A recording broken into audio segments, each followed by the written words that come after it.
Por la voz del derecho estamos transmitiendo desde la facultad. Un espacio hecho por jóvenes para gente joven. Los temas jurídicos desde una perspectiva académica. Desde la facultad. Conduce Andrés Chapia.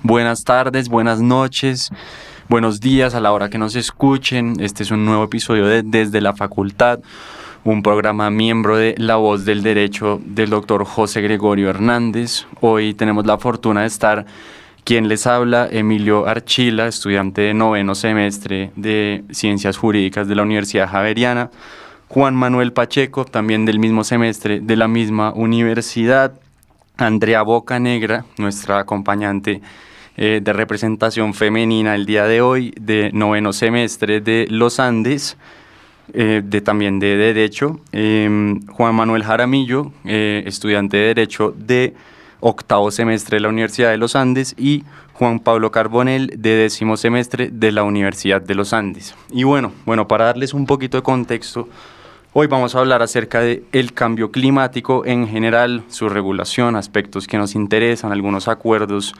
importantes que han regido la materia en los últimos años, y para eso yo quería desde el comienzo darles un poco de contexto a través de datos. Estos datos yo los conseguí en la NASA y me parece importante darlos preliminarmente para que vayamos contextualizándonos. Entonces, por ejemplo, desde el año 800.000 a.C. hasta el año 1950 después de Cristo, el nivel de dióxido de carbono nunca había superado las 300 partes por millón de partículas, y después del año 1950 la cantidad ha llegado hoy a 416 partes por millón. ¿Qué significa esto? Esto significa que este número de partes por millón nos dice cuántas partículas de dióxido de carbono hay por cada millón de partículas de aire. Es decir que en este momento por cada millón de partículas de aire que existen hay 416 partículas de dióxido de carbono. Otros datos que les quiero dar es, por ejemplo, que entre 1993 y 2019 la Antártica perdió aproximadamente 149.000 millones de toneladas de hielo al año. Otro es que los glaciares alrededor del mundo están desapareciendo. Otro es que el nivel del mar ha subido 20 centímetros en el último siglo. En las últimas 2 décadas la velocidad a la que sube se ha duplicado. Uno importante es que la acidez del océano en su superficie ha incrementado en un 30% desde la revolución industrial, y el mar absorbe entre el 20 y el 30% del dióxido de carbono que nosotros emitimos.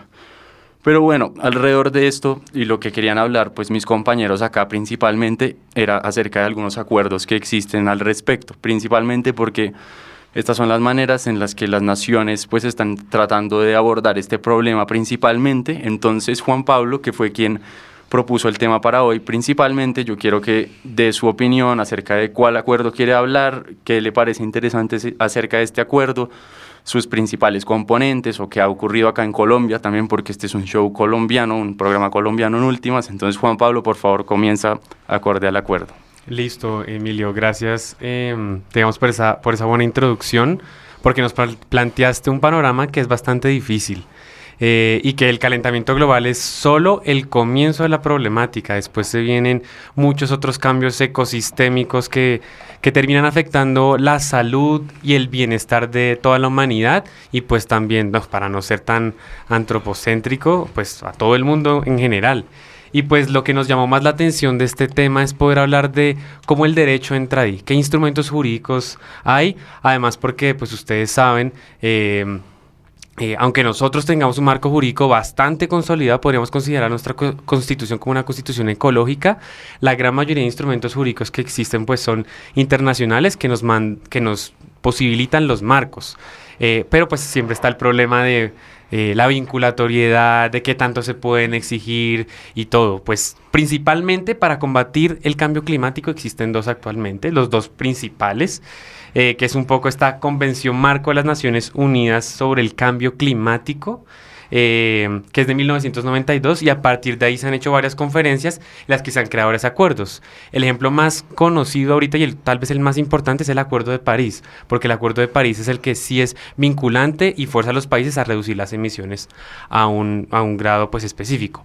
Sin embargo, hay uno que salió de Latinoamérica, tiene que ver con nosotros, ya lo firmamos, estamos en proceso de ratificación, y es el Acuerdo de Escazú.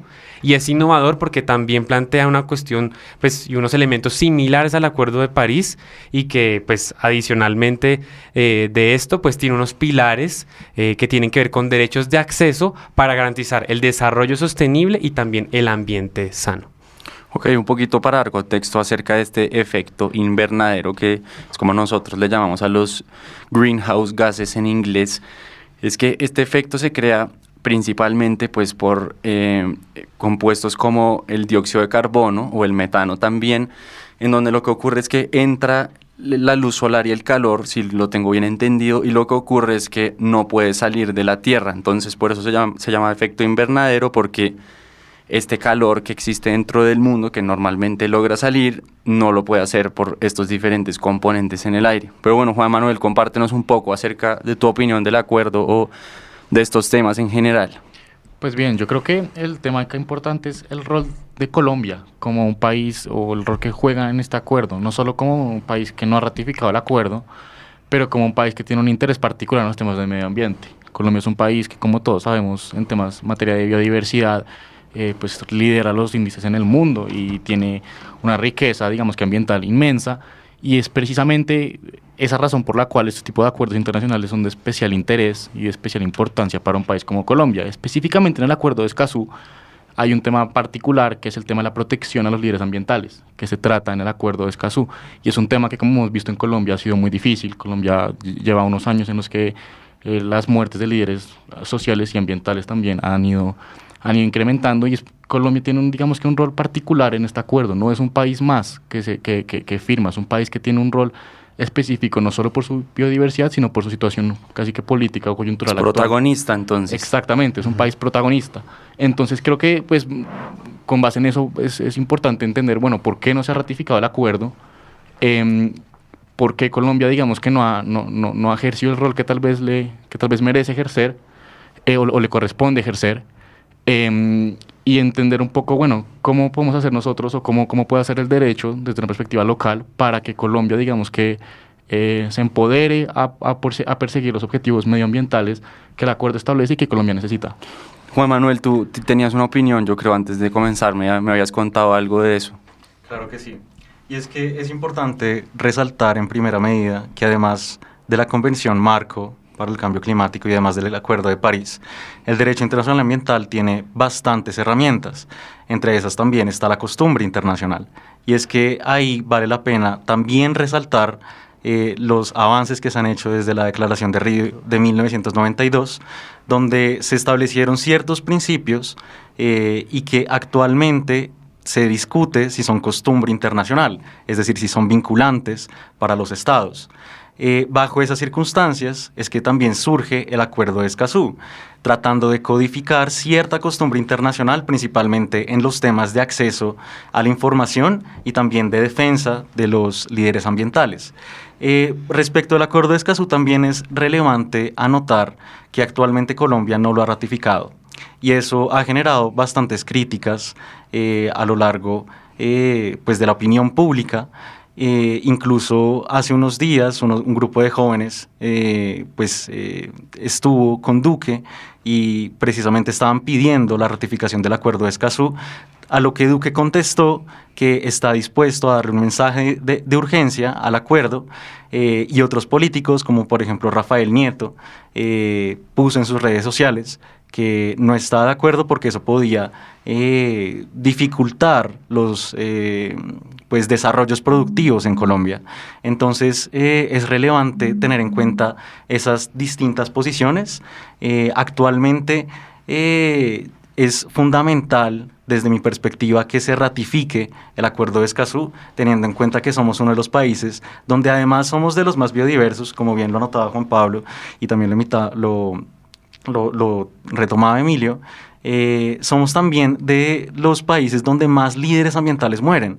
Y es que actualmente son más de 600 líderes ambientales que han muerto desde la firma del Acuerdo de Paz, y que unas obligaciones se establezcan que también responsabilicen al Estado colombiano para determinar su responsabilidad internacional contra esas muertes, me parece que es un avance fundamental, y por eso es fundamental que se ratifique el Acuerdo de Escazú. Bueno, aunque yo sí creo que para dar un poco de contexto, no solo internacional, sino un poco nacional también, tenemos que recordar la función ecológica que se le brindó a la propiedad acá en Colombia desde la Constitución del 91, que fue algo que nunca había ocurrido antes, si no estoy mal, en ningún otro país, y eso sí es vinculante totalmente pues para todos los que vivimos acá.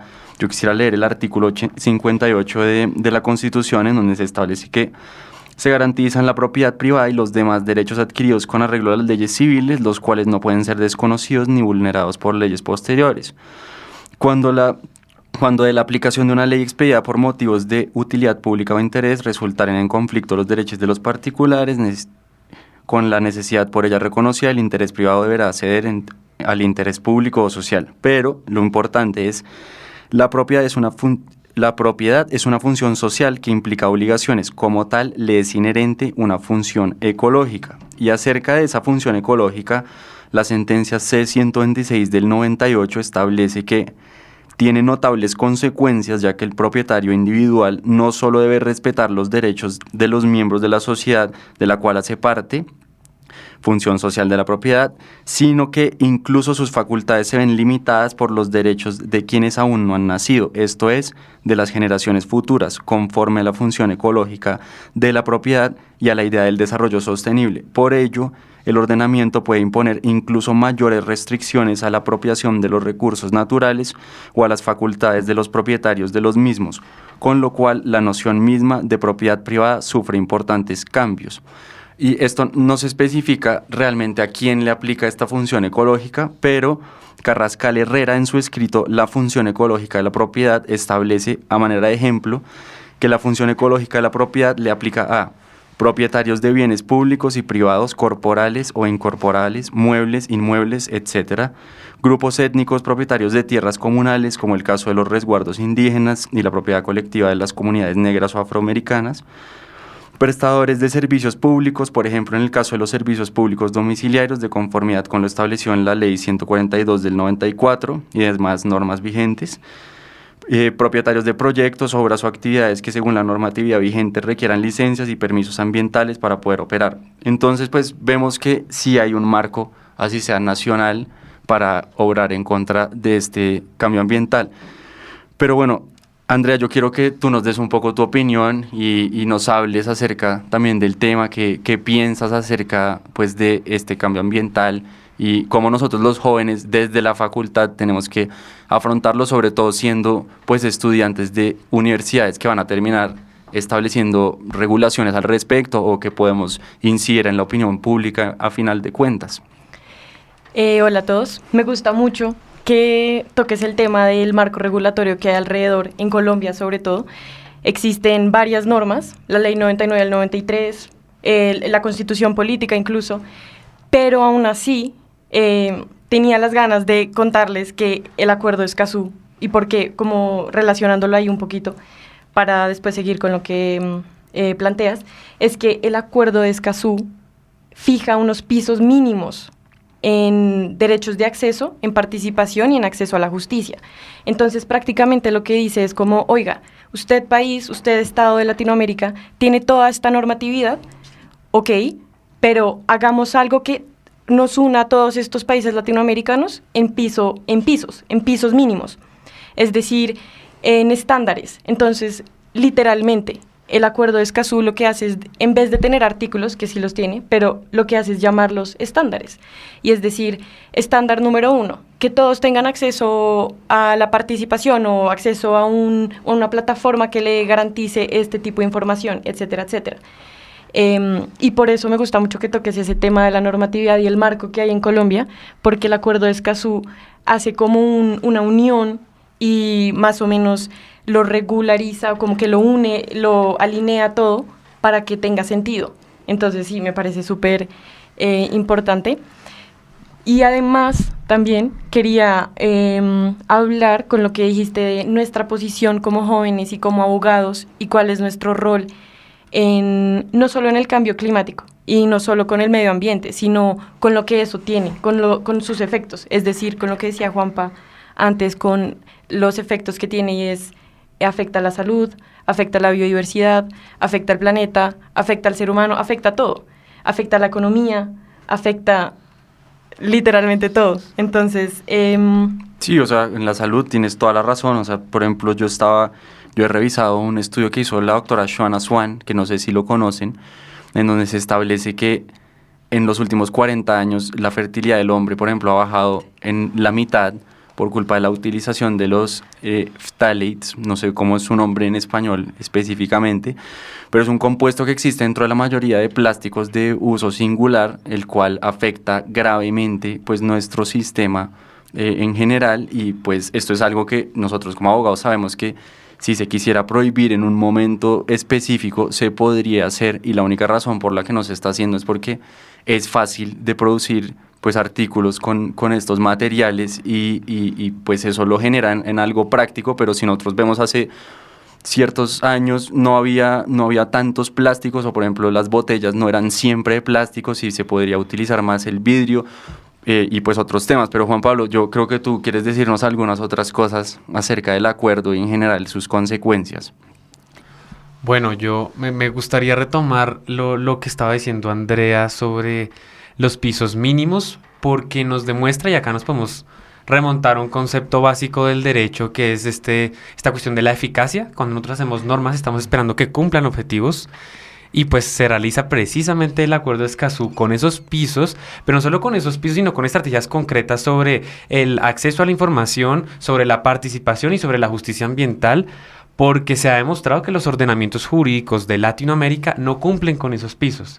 Y acá me gustaría relacionar algo para las personas que piensan que el derecho ambiental y en general el ambientalismo está en contra de la economía de mercado, de la inversión extranjera y del desarrollo económico en general. Y es que incluso el BID había realizado, y también la OCDE, habían realizado informes sobre unos también requisitos mínimos que se tienen que cumplir sobre la inversión, el desarrollo de infraestructura y el respeto del medio ambiente, que incluso no se estaban cumpliendo. Y el Acuerdo de Escazú agarra esos estándares que ellos también ponen y los incluye dentro de su articulado. Eso también es muy importante, un poco para que dejemos de pensar en términos dicotómicos, porque eso también ha ayudado a que también se polarice acerca de este tema y también a que no se ratifique el acuerdo, porque se dejan de ver varias cosas.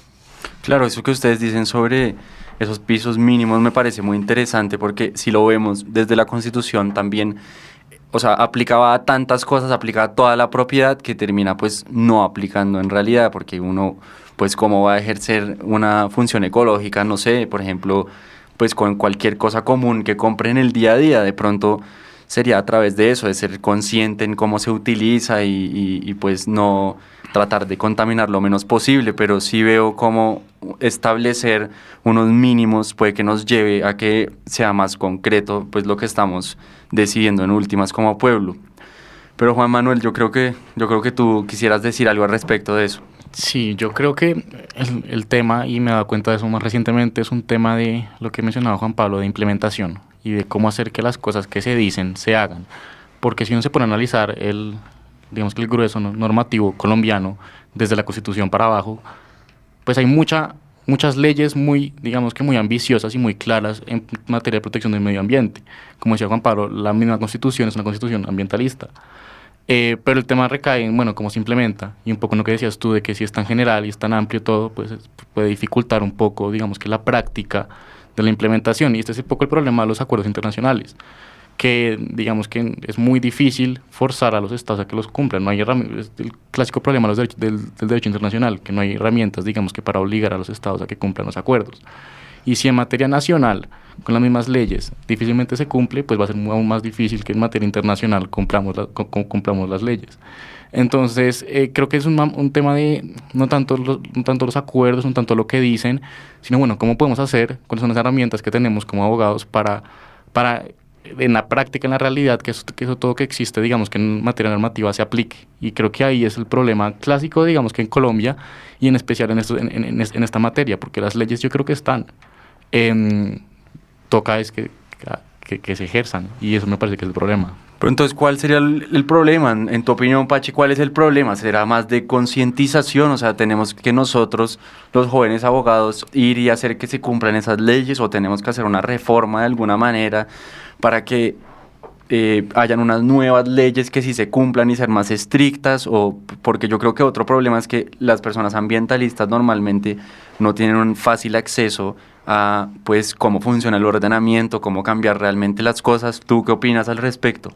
Bueno, muy en línea con todo lo que están diciendo, yo creo que las leyes están, y también creo que el ordenamiento jurídico, tanto internacional como nacional, nos brinda las suficientes herramientas para hacer respetar esos acuerdos.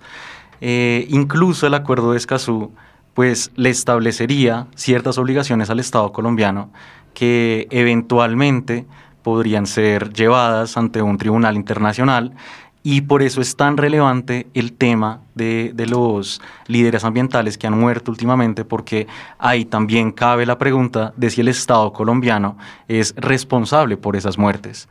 Entonces yo creo que en esa línea nosotros como estudiantes de Derecho debemos también ayudar a concientizar a la gente, a enseñar sobre estas distintas herramientas que tiene nuestro ordenamiento jurídico, como lo es la acción de grupo, como es la acción de tutela. Hay que recordar que el medio ambiente, pues el derecho a un medio ambiente sano es un derecho colectivo, entonces pues hay acciones constitucionales que pueden proteger ese derecho colectivo y de esa manera también desarrollarlo. Otra cosa que me parece relevante resaltar es que actualmente frente al cambio climático también hay un gran interés por parte del sector privado para desarrollar herramientas que fortalezcan nuestro medio ambiente. Y acá vale la pena también resaltar ese concepto tan interesante de capitalismo responsable. Entonces hay ciertos estándares, está por ejemplo el de ambiente, social y gobernanza, o ESG por sus siglas en inglés, que generalmente establecen ciertos estándares para que los inversionistas, para que digamos se establezca un piso, un mínimo para que pues para que las empresas puedan llegar a tener cierto dinero por parte de los inversionistas. Sin embargo, y también vale la pena resaltar que hay muchísimos problemas en también su implementación. Y no me parece que seamos tan ambiciosos en ese sentido por parte del sector privado, porque acá también pongo sobre la mesa una discusión muy interesante, y es que Coca-Cola, por ejemplo, que es de las empresas más contaminantes del mundo, están en los índices de ESG. La gente cuando invierte en un fondo de ESG también está invirtiendo por Coca-Cola. Entonces nosotros como inversionistas, ¿será que estamos siendo negligentes, o será que nos están viendo la cara por como se dice generalmente? Entonces, bueno, pues eso es relevante también retomarlo. Pensando en ese tema, me surgen dos cosas que yo quería decir.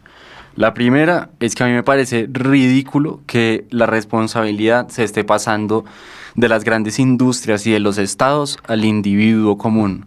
El otro día escuchaba en radio, por ejemplo, a Vanessa de la Torre, recuerdo, hablando sobre qué se puede hacer acerca del medio ambiente, y entonces estaban dando pues algo mal informado, pero que pues es normal, diciendo que lo que más podemos hacer es cerrar la llave cuando nos estamos lavando los dientes, apagar la luz, no soltar la llave un número de veces pues que necesitemos, sino dejar que pues más personas vayan al baño y entonces después se suelta la llave, cuando en realidad esto en comparación a lo que generan las industrias es insignificante.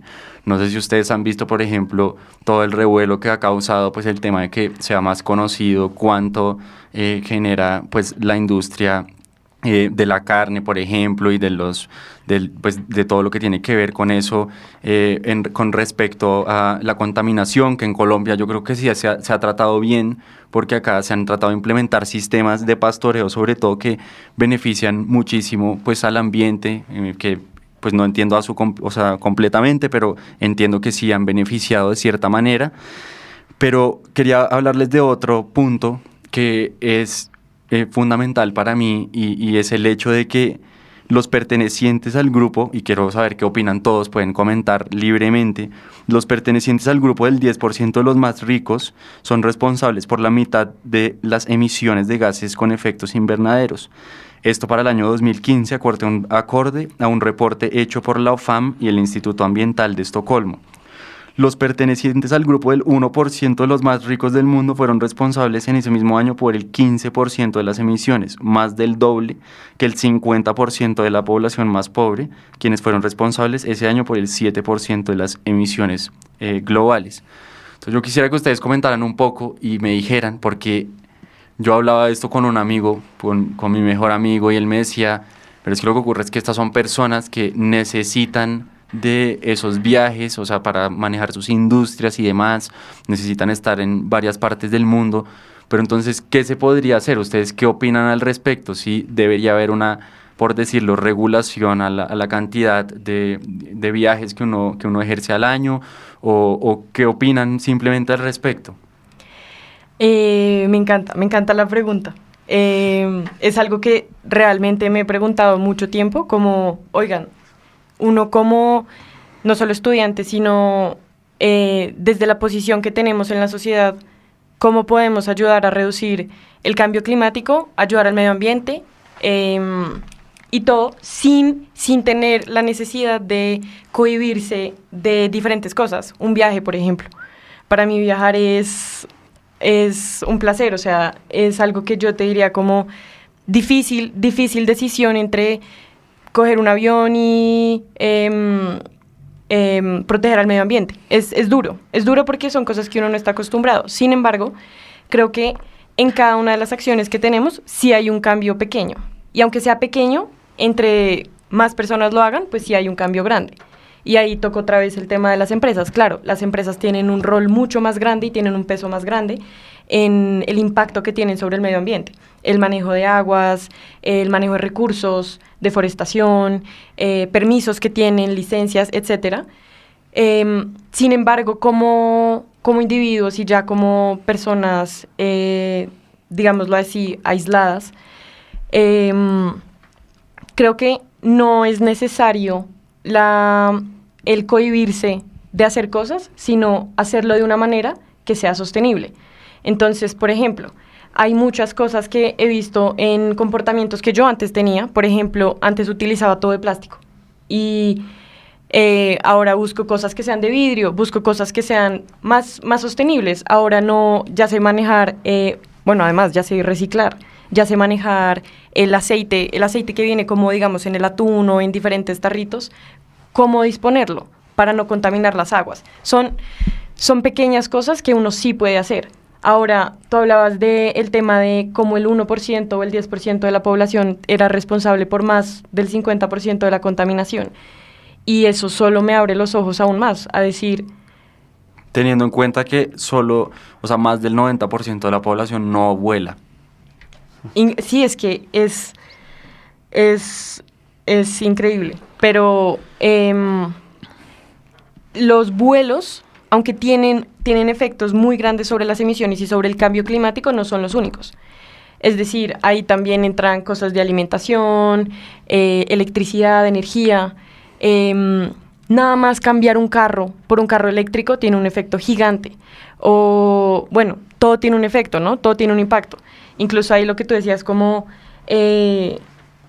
si cada uno de nosotros hace un cambio, igual el efecto va a ser muy pequeño, sí, pero ese efecto, creo yo, que es súper importante. Y creo yo que entre más personas sean conscientes, más se puede llegar a ese cambio. Y para llegar allá, sí me parece que uno de los mecanismos más importantes es, uno, el acceso a la información, que hay muchas cosas que uno no sabe, y hay muchas cosas que uno no sabe cómo preguntarle a la autoridad. Oiga, ¿puedo deforestar? ¿Hasta cuánto puedo deforestar? Como, sí, eso ya está y lo puedo encontrar en la ley, pero no muchas personas tienen acceso a la información. Y la otra es la educación, como llegar a diferentes lugares, no solo del país, del mundo, para dar a conocer mecanismos, tácticas, proyectos, etcétera, que tengan como objetivo la reducción de emisión de gases, no solo de gases, sino en general de la contaminación. Bueno, Juan Manuel, por favor, quiero escuchar tu opinión. Es que yo creo que es un problema, es un ciclo vicioso, porque entonces los grandes empresarios necesitan afectar el medio ambiente para, digamos que para sus empresas. Coca-Cola es el ejemplo. Entonces Coca-Cola necesita afectar el medio ambiente, entonces los gobiernos hacen leyes para proteger el medio ambiente, pero entonces Coca-Cola interfiere o ejerce presión sobre los gobiernos, o digamos que la industria privada ejerce presión sobre los gobiernos para que no, entonces a ellos no les toque menos, y etcétera.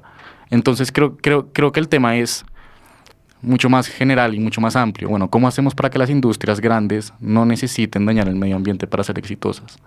Porque es muy difícil, muy difícil, digamos que, o sea, estamos todos de acuerdo en que en el camino en el que vamos no es sostenible, en que no podemos seguir por donde vamos. Entonces, bueno, ¿cómo hacemos para cambiar?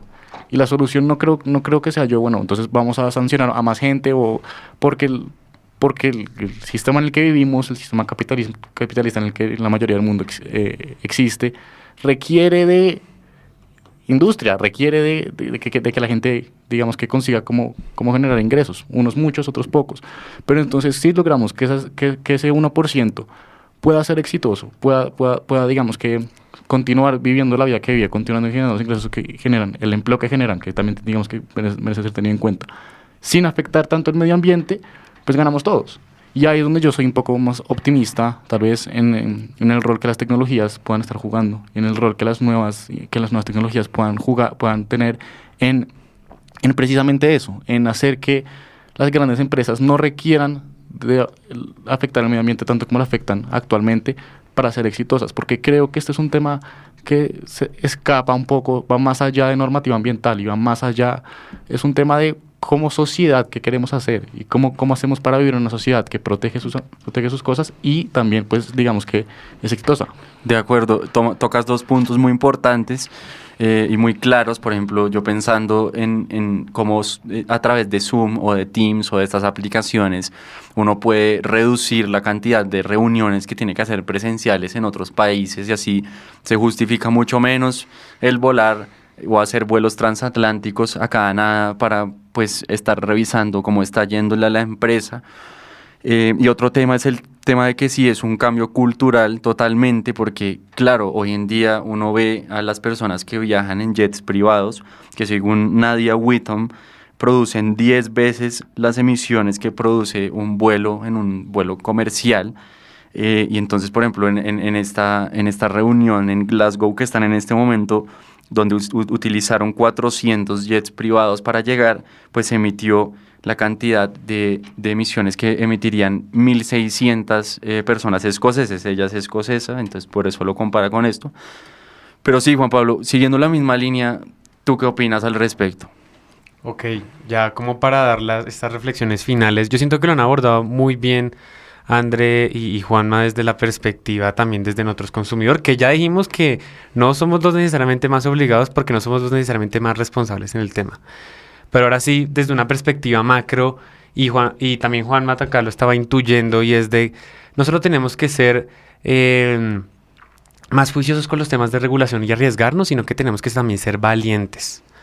Valientes con el tema de asegurarlos y conminar también a las grandes industrias a que tienen que hacer el esfuerzo, y acá el Estado tiene que tener un papel activo, pero una verdadera gobernanza. Acá me refiero con gobernanza a saber cómo intervenir y tener un papel activo en eso.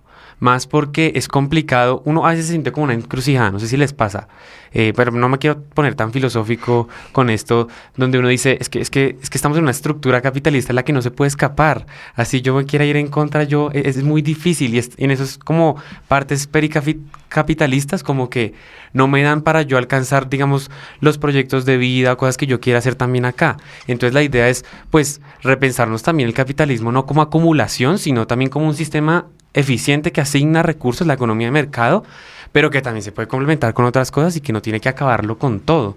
Y pues en ese sentido, pues pensar que esto también es una cuestión de desigualdad, y que la desigualdad se tiene que tener en cuenta para las políticas públicas, más acá en el segundo país más desigual de Latinoamérica. La gente a veces no piensa que somos un país de ingreso medio, pero ese ingreso medio lo tiene el 1% de la población, entonces pues es complicado. Y ya lo último que quería decir era que pues tengo optimismo especialmente en este año por el COP26, qué pena, pero que además de eso ya no hay tantos free riders. No sé si vieron que China decidió también por voluntad propia, antes incluso del COP, bajar las emisiones de carbono y ponerse una meta a erradicarlas en el 2060, como que ya estamos viendo unos patrones que están cambiando, y además los precios de las energías renovables están cada vez bajando más, y eso va a incentivar a que más personas, más industrias las empiecen a utilizar. Entonces pues yo sí tengo un poquito de optimismo ahí. Bueno, para finalizar, Juan Manuel, por favor.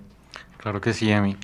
Bueno, retomando todo lo que han dicho, yo creo que es relevante pensar en el consumo responsable y también en la inversión responsable.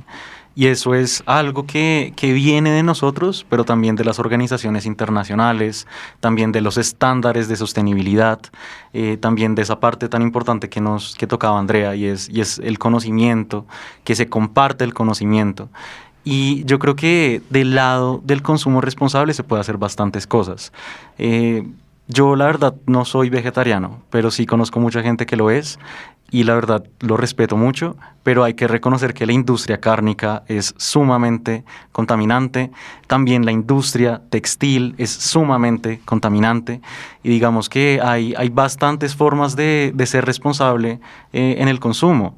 Entre esas pues es el tema de no seguir una moda rápida, por ejemplo, o incluso pues esto ya es una decisión bastante personal que yo no le he logrado, pero incluso llegar a ser vegetariano. Creo que eso de consumo responsable es fundamental, y si hay unas asociaciones de consumidores fuerte, que digamos logren llenar pues ese liderazgo que se requiere para poder llegar a ese consumo responsable, podemos hacer grandes cosas. Desde el lado de la inversión responsable, hay bastantes estándares de sostenibilidad. Está el Global Compact de las Naciones Unidas, por ejemplo, que establece también unos mínimos de reporte para las empresas, donde ellos digan qué están haciendo frente a ambiente, social y gobernanza, qué tanto han bajado sus emisiones de carbono, por qué no las han bajado a ese nivel. Y digamos que esos reportes son muy importantes a la hora de entrar a un fondo, pues digamos que un fondo de inversionistas pues termine invirtiendo en ese sentido. Entonces yo creo que esas dos cosas son de resaltar: consumo responsable, inversión responsable, para poder llegar a un futuro más próspero. Bueno, yo sí, para concluir, desde mi punto de vista, antes de dejar de comer carne personalmente, yo sí quisiera exigirle a las empresas y a las industrias, y sobre todo al Estado, que sí se esté haciendo lo que se debe hacer por el medio ambiente, porque considero que esa visión que se ha dado en cuanto a que nosotros como individuos somos más responsables que las industrias es errónea, y nos hace muchísimo más responsables de lo que ellas lo son cuando no lo es. Cuando no lo somos en realidad. Entonces, siguiendo lo que dice Juan Pablo, yo sí creo que debemos ser valientes, pero valientes para decirle a las personas o al Estado mismo o a las industrias, cuando intentan decirnos que nosotros somos los responsables del cambio climático porque no utilizamos una bolsa o la otra bolsa, nosotros devolvernos y decirles: mire, hermano, la verdad es que usted es el responsable porque usted es el que produce por millones y contamina por millones. Siguiendo lo que dice Andrea, sí estoy de acuerdo con que cada una de nuestras acciones vale, pero sí creo que debemos cambiar la perspectiva un poco los jóvenes y empezar a ser responsables a quienes sí son más responsables.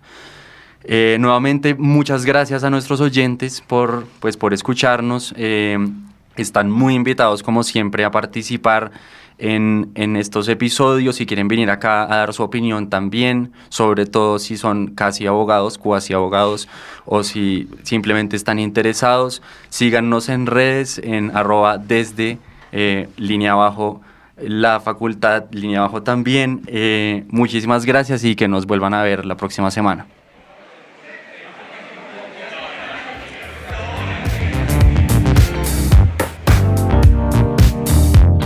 En La Voz del Derecho hemos transmitido Desde la Facultad, un espacio hecho por jóvenes para gente joven. Los temas jurídicos desde una perspectiva académica. Desde la Facultad. Condujo Andrés Charri.